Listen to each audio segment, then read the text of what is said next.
those of you in the audience, as you're taking a quick moment to replenish your coffee, or if you're starting to think about what's for lunch, we certainly are on schedule and look forward to concluding our conference here as anticipated. So we'll be right back in just a minute. Thanks.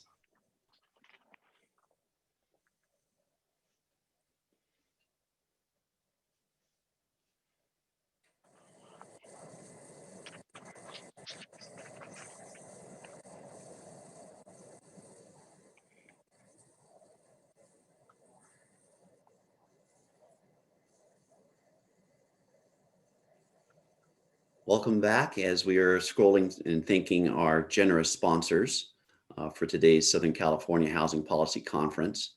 I'm really honored to moderate this panel of industry leaders and our partners as we work together at the California Building Industry Association and Dan Dunmoyer, the California Apartment Association, Tom Bannon, and our California Association of Realtors, Joel Singer.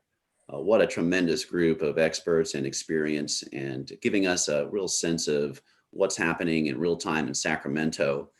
And as I was preparing for today's discussion, I came across an article in Cal Matters, and it talked about the Governor Newsom wanted to go bold on housing.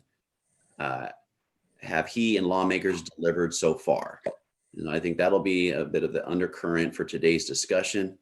And as mentioned in that article, on the campaign trail and after taking office, Governor Newsom promised bold action to confront the issue he called California's greatest challenge, making housing affordable again, or at least returning us to a world where this house doesn't sell for $900,000, as noted in the article. The rhetoric was a lofty, a Marshall Plan for affordable housing, unprecedented state action on homelessness, and most prominently, 3.5 million new housing units by 2025, a construction rate not seen since they started keeping track of that statistic. As the governor noted, if we want California for all, we have to build housing for all. And so as we fast forward to a few years later, both conservative and liberal housing experts attribute California's astronomical home prices and rents to a lack of supply. Over the past decade, California has averaged less than 100,000 new homes per year, significantly slower than most of the other states.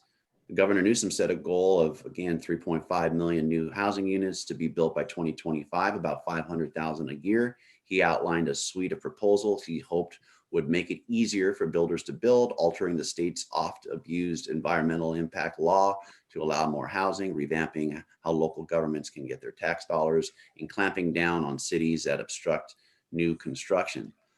So as we launch into today's panel discussion, state of housing in 2020 and beyond, obstacles and opportunities, again, want to thank Tom Bannon, Dan Dunmoyer, Joel Singer for joining me today. Want to start out with maybe some introductory remarks from each of you, just a couple of minutes to set the table. We'll start with Joel Singer. Joel, welcome. Good morning, Carlos. It's a pleasure to be here. From the standpoint of the California Association of Realtors, we concur with the discussions that I've heard this morning. California has placed far too many barriers in front of our housing stock. And although our marketplace on the resale side is actually one of the strongest marketplaces I've ever seen, our sales are incredible levels, given the fact that we're dealing with a pandemic, given the fact that there is very constrained inventory of existing homes, much as there is for new housing. And although we're optimistic in the short run, I would just note that we are selling the same number of homes on the resale side today as when California had a population of 20 to 25 million. Now there's 40 million. The numbers that you cite on new homes are even shockingly lower than that. And California is at a crossroads. The last months have shown that people have alternatives to living in our state. We are seeing considerable evidence that they are exercising those alternatives and moving out. And quite frankly, if the environment isn't adjusted, not only is it going to have a negative impact on the real estate business and construction, it's going to have a negative impact on the economy as a whole. And that's not to mention the social impact of not having access to housing, both rental and ownership, that has already caused so many problems for the state. So thanks for having me here. We look forward to continuing to work with all of you and try to address these problems, and particularly to motivate our legislature and the governor to make this an even higher priority issue than they say it is, and then to actually act. Thanks, Joel. Appreciate your opening remarks, and we'll ask Tom Bannon, please provide some opening remarks from your perspective at the Apartment Association. Well, thank you, Carlos, and thank you, the BIA, for the opportunity to talk with all of you today. And obviously with Dan and Joel, we're sort of deal with this every day, it seems. We're all waiting for the governor and the legislature to do their thing. I would echo all of what Joel said. Actions do speak louder than words and press releases. And so consequently, we do need to see some of that action. I will tell you that, the pandemic has in fact had a pretty significant impact on the apartment industry. The members of the association, just like Dan, a lot of we have a number of builders but the vast majority of our members are small investors in single family rentals all the way up to your large apartment communities. And clearly the challenge that we have is that intense regulatory efforts, rent control, limitations on various evictions for non-payment of rent, for the bad tenants, all becomes exacerbated when there is no supply, because for some reason landlords seem to be at the brunt for the homeless problem and the lack of affordable housing.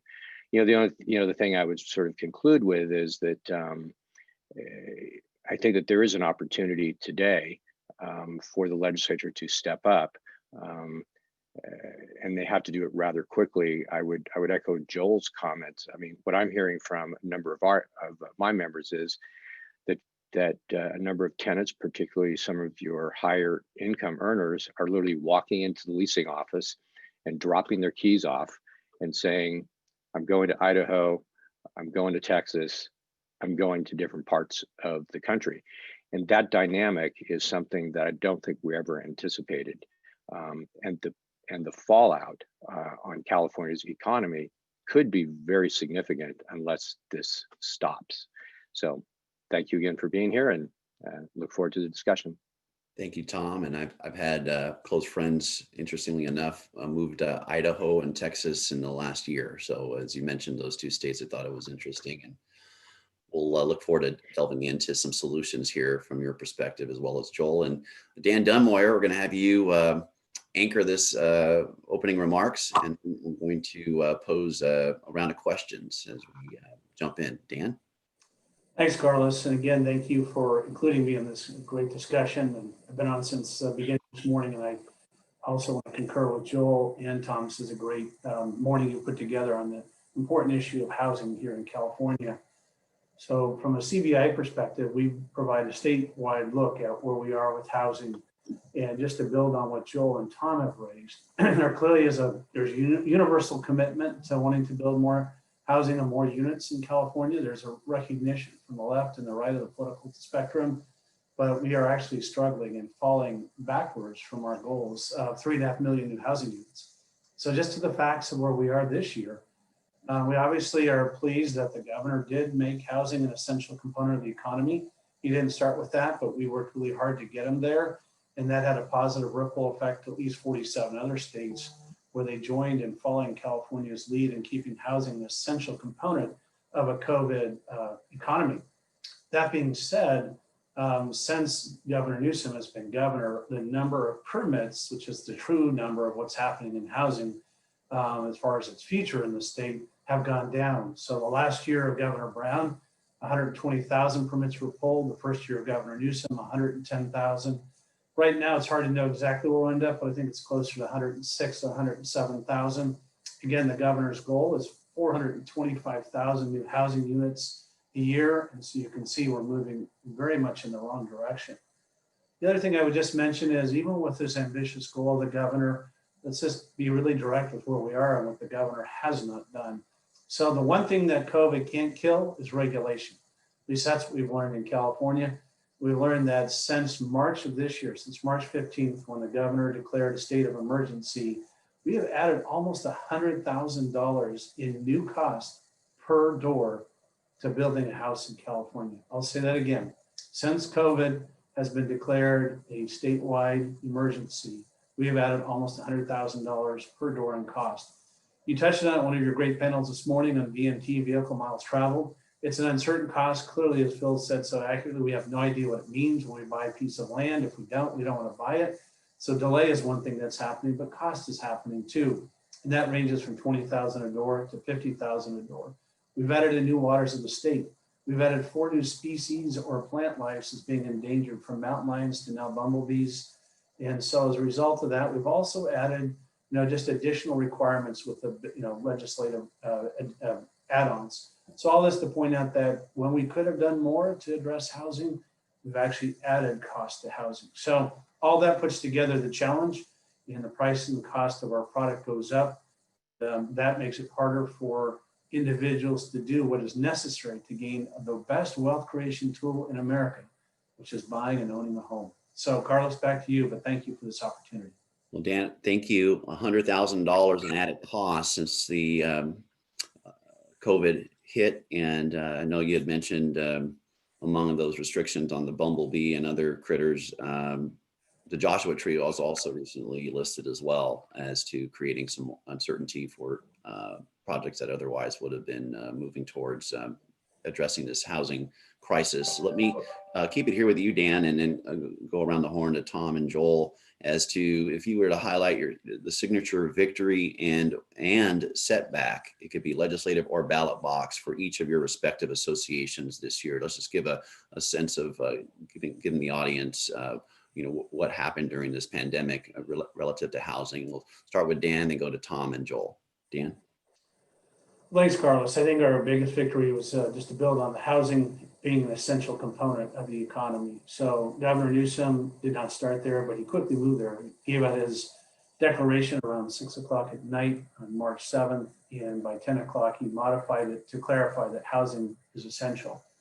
That stayed essential for the entire time, except for about 7 weeks when the Bay Area counties decided to limit housing as an essential component and restricted it to only 10% deed restricted affordable housing unit projects.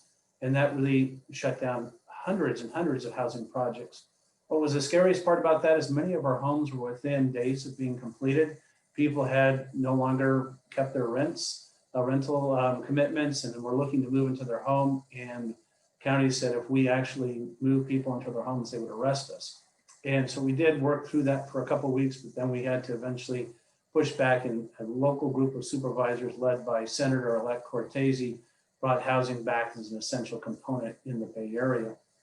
The other thing that was very helpful is we were able to get the legislature to almost unanimously approve an extension on all acts of entitlement.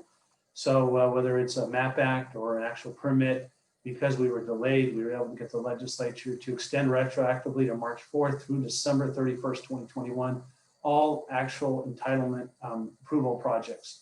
And so as a home builder, working with local governments, we are very hopeful that we can build forward. Final thing is the governor unfortunately did sign AB 2231 by Assemblymember Calra. It makes it almost impossible for us now to add environmentally improved projects like batteries or solar roofs or other things where we get incentives from PG&E or SoCalGas and others. If we do that, we will now move to a prevailing wage cost of building, which adds about $85,000 per door. So that's the negative of this year. The good news about that, you can't avoid building with all those incentivized energy efficiency tools that we have at our disposal. That's the good news, I guess, as we can avoid it. The bad news is, of course, there's a real big goal for us to reduce our carbon footprint. And this law actually, the governor stated these amazing goals of no use of a combustible engine and achieving conservation goals and moving to our greenhouse gas reduction goals down. There's a law now signed that makes it that much harder. So again, the challenge of building in California, that's the negative for us, Carlos, but glad we're still essential, glad we're still building. And as Joel pointed out, Tom pointed out, we're still adding units at a time when others really can't work at all. And that's the encouraging news for 2020. Thank you. Well, great progress on those wins, and you know, it's a mixed bag. Certainly, in the political environment we're in, not going to go unblemished, but it's not for lack of speaking with as much passion as possible to avoid some of these bills like the AB 2231. Tom, what are your thoughts on victory and setbacks from your membership perspective?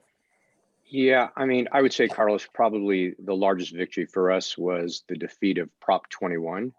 Prop 21 would have overturned the Costa-Hawkins Act, which has been a firewall against extreme and radical forms of rent control. You know, the campaign was pretty hard fought.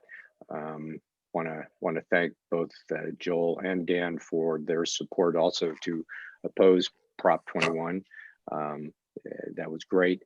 And the importance of keeping that firewall to our members, whether they are owners or whether they are developers, was very, very important. So we just hope we don't have to battle this thing again. We battled it in 2010, and 2018 also, and hopefully it won't be back. I would say that probably, what was disappointing for us was that we had two sponsored bills that tried to add some additional for rent housing. One of them would have allowed current apartment owners that had larger unit buildings to sort of split some of those apartment units into smaller units, which would have given communities some additional housing. Unfortunately, that bill did fail. A lot of opposition from some of the cities. Additionally, we had a bill that would have authorized hotel and motel owners to convert their hotels and motels to apartment buildings in sort of an expedited fashion, somewhat skipping the traditional CEQA requirements. And that bill also failed, which, I think that one, it's difficult to build. And so the public policy perception is, okay, you're going to make it difficult to build, but now you've got existing structures that you could actually provide some housing and, hopefully some affordable housing also. And you can't do that. And the legislature failed in those efforts also. So I'd say that that's disappointing. Once again, we're delighted that Prop 21 was defeated, but I do think that when you think about it, here you have a housing policy that doesn't even allow you to expand existing structures to add more housing on top of the inability to build. There is a contradiction. So anyway, that's sort of my 2 cents. Well, at a risk of being facetious, I suppose if perhaps it was a NFL stadium or an NBA arena, perhaps they would have had some better luck than hotel or motel conversion there. But yeah. Anyway, trying on that front, and great victory at the ballot in defeating the rent control effort. Joel, let us know a little bit about your perspective of your members on priorities as to victories and any setbacks. Well, like Dan, obviously being defined as essential was very, very important to our members and important to the economy as a whole. But our victory for this year was pretty clear. After a number of years of work, we were able to pass Prop 19. Prop 19 extends to those 55 and above and other special cases, including fire victims and people with disabilities, the ability to take their Prop 13 tax basis with them not only when they're trading to a lower or equal value property within certain counties, but extends it to the whole state and allows them also to take that tax value with them, even if they're spending more money on a home. And the whole point of that initiative, which we were very, very pleased and faced a pretty tough environment, is to create more supply on the existing home side. People are locked into their homes. There's from our standpoint, when we look at homes in California, the turnover rate of existing homes, which at one point was every 7 years, is today more than 23 years. Part of that is, in fact, capital gains penalties and property tax penalties. We hope to have alleviated that and create more momentum in the marketplace, particularly for those trading down. And so we were very pleased with that. From a disappointment, we were also obviously pleased by the victories that Dan and Tom cited. Those were gratifying. We shouldn't have to fight those fights, but we clearly have to do them on a routine and regular basis. Our disappointments were many, quite frankly, but SB 50 and the whole attempt to create a much more favorable environment, at least for density along transportation corridors, and start to make a big dent in the ability to construct not only more units, but units that are more rationalized to the environment, was one of our big pushes. It continues to be something we stress. That bill did not move forward. We appreciate the support we got. But the fact of the matter is, and Tom pointed out examples, as did Dan, there really isn't a commitment at the level needed to address our problems in California. And from our perspective, some of these problems can be addressed by regulatory reform. That's not going in the right direction, as Dan pointed out, either. And our concern, quite frankly, is that the legislative changes that we've seen in this election aren't likely to make it any easier going forward. And the governor's commitment needs to step up and be stepped up dramatically. Otherwise, we're going to see more and more of the same. And to Dan's point about affordability, it's not only what builders are confronting with $100,000 in excess costs. It's because inventory across the spectrum, even for existing homes, is so tight. We've seen prices go up predictably, as they would, despite this notion that everyone's leaving California, and many people are. Prices have gone up to the extent that the affordability gains we would have had from the low interest rates have already evaporated. And we continue to have a situation where California is a great place to be housed if you're wealthy, but a place that puts inordinate pressure on moderate income and lower income individuals to get housed, whether it's rental housing where we're just not building enough, or whether it's homeownership housing where it's really not attainable. So again, some victories, but given the nature of the crisis, we would have hoped to see much, much more. Let's stay with you, Joel, as far as making homes more attainable. And this question will go to Tom and Dan as well. But let's just pretend we had a few more boxes today. And one of the boxes happened to be the governor. And we had the state Senate and state assembly leadership as well. And they were just, Joel, what can we do to, get to that 3.5 million number? What would be that prescription? It could be SB 50 and or any other thoughts you have as to what would be the prescription going into 2021 from your membership perspective. Yeah, there's so many things that have to change to actually get anywhere near that number of 3.5 million or 425,000. But we would start with taking the legislation that was even proposed by the Senate. The Senate housing package was, and Tom mentioned one of the bills, was certainly something that would be very helpful.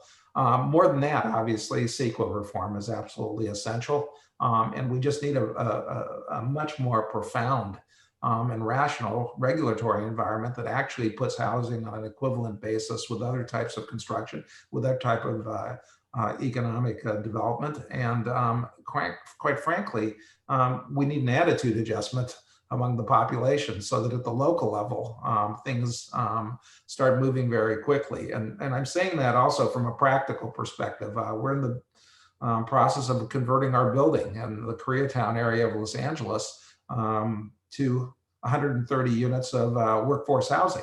And the process that we've gone that we're going through, which is actually a pretty expedited process on the city of Los Angeles's part, has given me new profound respect for what the building community has been going through, and just how easy some of these changes could be, yet how far away they are. So again, from our standpoint, it really takes a deep, deep commitment, and there are very simple things that occur early, and there's very profound things that need to occur legislatively. Thank you, Joel. And Tom, you're talking to the governor, as you and Joel and Dan have the opportunity to do from time to time, to say the least. Any thoughts Yeah. tee up to him for 2021? Well, I mean, I think Joel has, basically said it. I will tell you that all the polling we have done when we're looking at Prop 10 and Prop 21, clearly there is not an understanding of likely voters about the impact on housing. Everybody thinks that there's enough housing except for affordable housing. It is the strangest dynamic. So what I would tell the governor is, well, first of all, thank you for opposing Prop 21. But second would be that you got to make housing a priority, and let's start doing some public service announcements, and let's start putting some pressure on the state legislature, because without that, I don't know how you're going to get SEGA reform. I don't know how you're going to get buy right. I don't know how you're going to get housing element law to have teeth. So we don't have enough time. But thanks for the question, Carlos. Well, that's a fascinating thought about PSAs and having the governor kind of leading the point as to maybe helping educate, and the thought of I know personally I get worried sick about whether or not my fifth grader and my third grader at home are going to be able to live here in California, and I'm sure many Californians feel the same way. Dan, what are your thoughts as you're talking to the governor and the state Senate and state assembly leadership and teeing up priorities for 2021 that could begin to make inroads on this, the mountain of housing shortage we're dealing with? Yeah, you bet. Well, I would thank the governor for keeping housing as an essential component of the COVID economy. And one quick thing, there was a question on the bill that provides extensions that the governor signed. That was AB 1561 by Assembly Member Christina Garcia. So I would thank the governor for that too. A couple of things that I would just ask him to do. It requires leadership and courage. The governor has actually laid out a great plan before he got elected and set these ambitious goals, and his Housing for All strategy, his State of the Union address just, 9 months ago was beautiful. Talked about homelessness and housing, what needs to be done to address this. So here are kind of a couple key things he needs to do. One, he needs to stop the bleeding. He really needs to organize his government so that it actually is a pro-housing government. And so when you see the Department of Transportation coming out with a new set of regulations, and the natural resources putting in 4 species issues, and the Office of Planning and Research putting VMT, when the poor staff of the city council is trying to keep people alive through COVID, and they want a whole new regulatory structure for how you entitle property. We heard from the experts from Victorville and from Riverside on how challenging that is and how difficult it is. And we begged the governor just to delay it, and he refused to do it. So go back to waters of the state. You got rid of Trump. Now you don't have to bash him anymore. You can hug and kiss Biden and get rid of all these new regulations. I think the last thing to do is look at fees. I know we have local government leaders on. Our fees in California are 10x, 20x our neighboring states. So why do we move to Nevada and Arizona and Texas and even Oregon? Because to build a home in Arizona costs $12,000 in fees, and Livermore costs $200,000 in fees. And I know cities and counties need these monies, but why is it $25,000 in Sacramento and $200,000 in Livermore? We don't pay our law enforcement 8 times more in Livermore than we do in California. So just be transparent on the fees. Maybe just charge as much, just tell us why.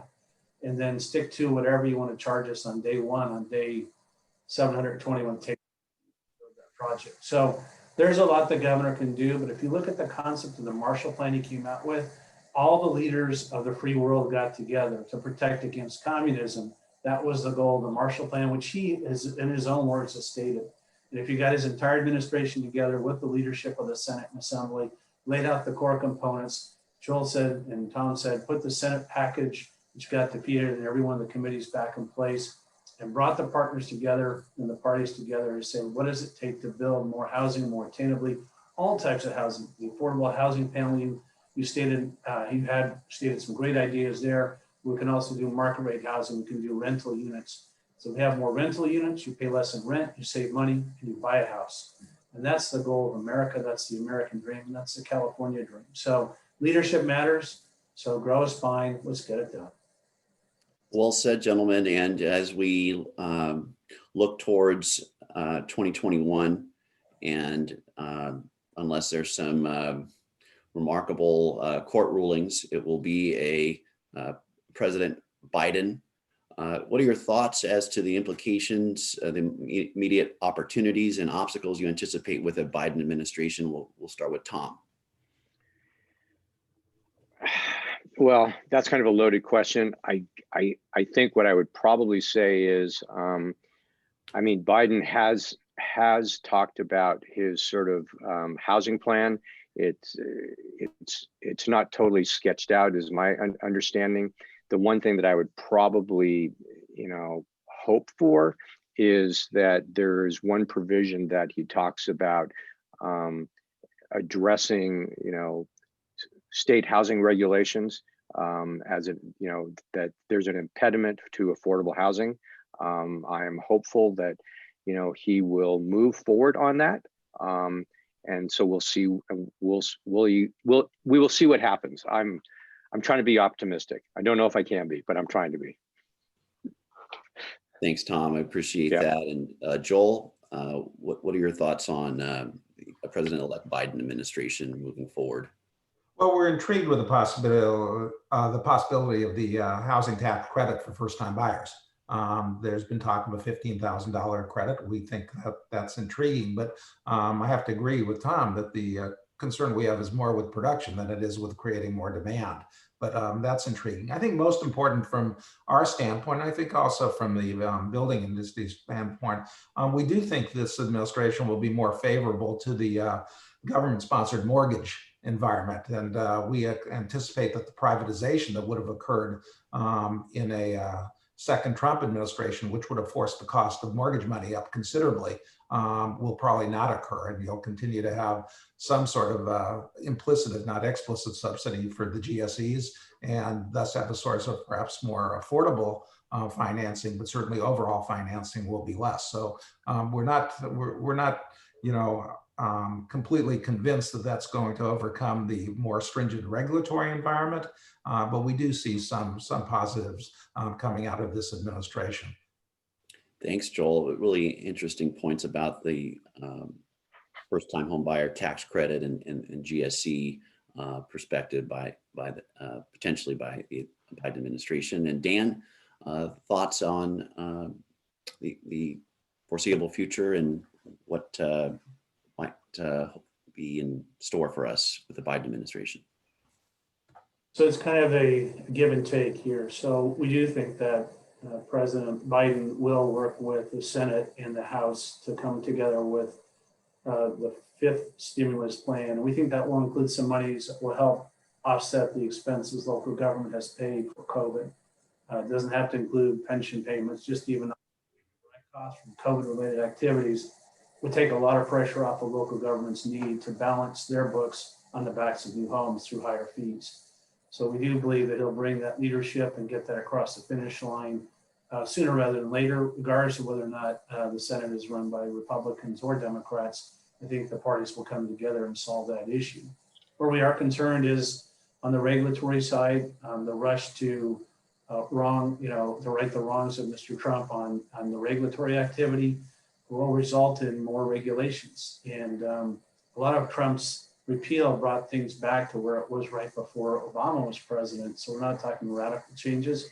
They were described that way, but the result of it is that if we move to more aggressive water regulations, more aggressive climate regulations, more mandates, if Mary Nichols becomes the head of EPA and pushes all of that on a national basis, we need to build more homes. And as existential a threat is, as climate is to us, if people are sleeping on the streets, that's an existential threat of today.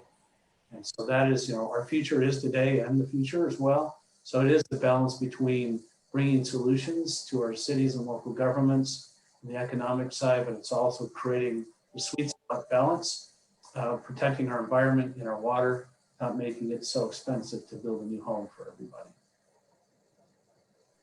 Well, fascinating to unpack some of the opportunities in the foreseeable future in addressing and engaging in discussions with the governor and state senate and assembly leadership, as well as what the implications are of Biden administration. Really appreciate the recap of the victories and the setbacks as well. And most of all, want to say thank you on behalf of the BIA Southern California for each of your efforts. I think we're would say two sides of the same coin, but we got three associations, but you get my drift there. We're allies, and I think we hope that we can expand the coalition of voices that are speaking towards the need for more production. We stand ready to work with each of you, Joel, Tom, and Dan, and grateful for your time today. I look forward to working alongside you. Want to just say thank you to everyone in attendance today. We just went over a little bit on time today, but I know it was well worth the 10-minute additional time. And we'll have all of these panels today available by recording as well, and looking forward to sharing them with any elected leaders who were unable to make it today, and talking with city managers and planning department, engineering department leaders, talking to fire districts, school districts, also talking to stakeholder groups and the PTAs and others that are dealing with the challenges of concern that come with this housing crisis. For the BIA Southern California and the Southern California Housing Policy Conference, thank you so much for your time today. We again wish you a wonderful Thanksgiving as we wrap up a historic 2020. We look forward to better days in 2021. And also, I'd be remiss if I didn't thank our very generous sponsors for their support. We look forward to working with everyone as we address these challenges ahead. Thank you so much again for your attendance. We appreciate you all. Take care and God bless you. Bye-bye.